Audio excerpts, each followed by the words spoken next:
திடஞானியை காண்பதே தீர்த்த யாத்திரை.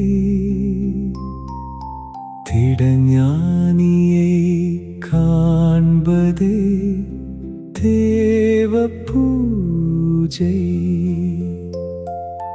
திடஞானியை காண்பதே ஜபமும் தவமும். திடஞானியை காண்பதே சிவ தரிசனம்.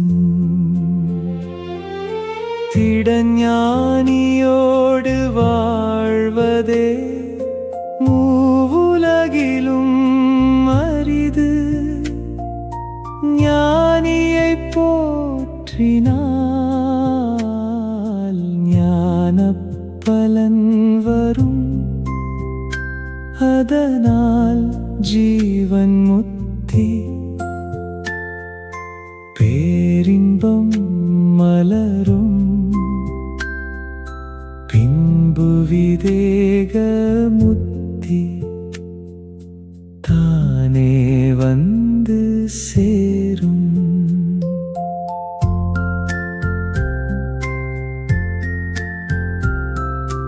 பிறவிப் பயம் நீங்க ஞானியையே போற்று.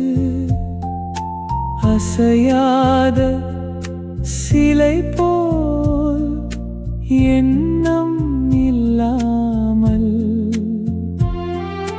பாலும் நீரும் போல பிரம்மத்தில் ஒன்றாகி அலையில்லா அமைதியில் இன்பமாய் நிற்பான். அந்நிலையின் மகிமையை யார் முழுதும் சொல்வார்? எல்லாம் தோன்றும் எல்லாம் ஒடுங்கும் பரிபூரண சிவமே மகாலிங்கம். மதிலே நிலைத்திருப்பதே உண்மை பூஜை. இதயத்தில் இதை செய்வோர்க்கே அருளால் ஞானம் மலரும். பிரம்ம விவேகம் கொண்டோர் உலக இன்பம் கண்டாலும் அனைத்து சுகமும் பிரம்ம ஆனந்தமே என்பார். பொய்யான பொருள் இன்பம் கனவிலும் நாடார். அகண்ட ஆனந்தம் பெற பரஞான பலம் பெறுவாய்.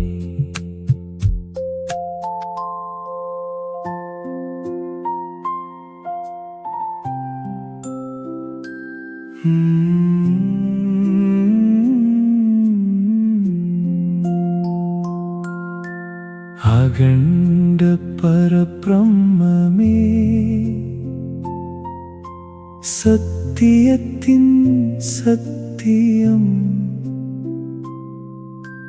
அதனோடு ஒன்றாய் இருப்பதே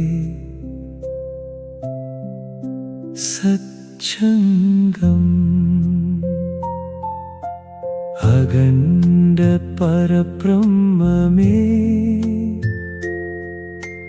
மகத்துவத்தின் மகத்துவம்.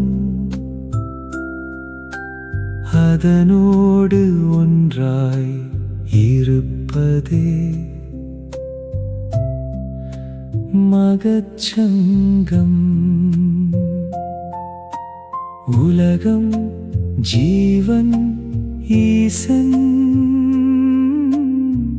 அனைத்தும் பிரம்மமே. அந்த பிரம்மமே நான் என்று நினைத்திரு. அந்த நினைவு பலத்தால் மன அலை அடங்கும்.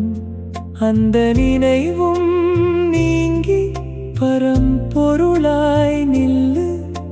எண்ணம் எல்லாம் விட்டு மனமும் சொல்லும் கடந்து நில். அதுவே முழு முத்தி. ஒரு எண்ணம் வந்தாலே அதுவே பந்தம். எண்ணமற்ற நிலையே உண்மை அத்வைதம். அதுவே முடிவிலா ஆனந்தம். மாயை என்றாலும் அவித்தை என்றாலும் பந்தம் என்றாலும் முத்தி என்றாலும் ஜீவன் உலகம் நாமம் ரூபம் எல்லாமே பரபிரம்மம்.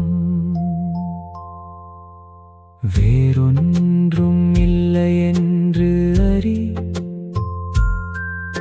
எண்ணத்தால் தோன்றுவது உலகம் அனைத்தும். அந்த எண்ணமே மனமாகும். அந்த மனமே அறிவாய் ஒளிரும். காண்பது எல்லாம் பரபிரம்மம்.